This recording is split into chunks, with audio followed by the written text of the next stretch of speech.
They say happiness is a state of mind, but it certainly can't hurt to live in one of the happier of the 50 states. The 2012 Gallup Well-Being Poll results are in, and Hawaii is doing something right. They're ranked the #1 happiest state for the 4th year in a row.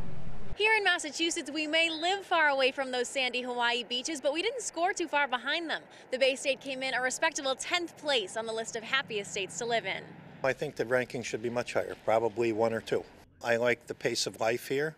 I like the fact that you can get in the car and drive probably 15 minutes and be in a pretty rural setting.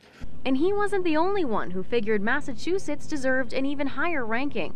Mass natives told 22 News they appreciate access to good schools and health care and the culture of the Commonwealth.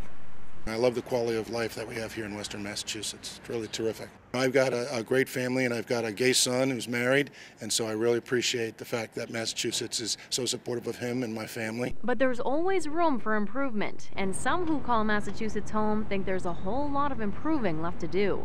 It used to be a great state, and it's just deteriorating. I think it's overpriced. The politics are absolutely horrendous. I mean, they just don't have a clue.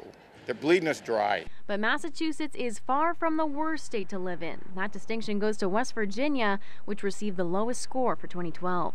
In Longmeadow, Julie McDonald, 22 News.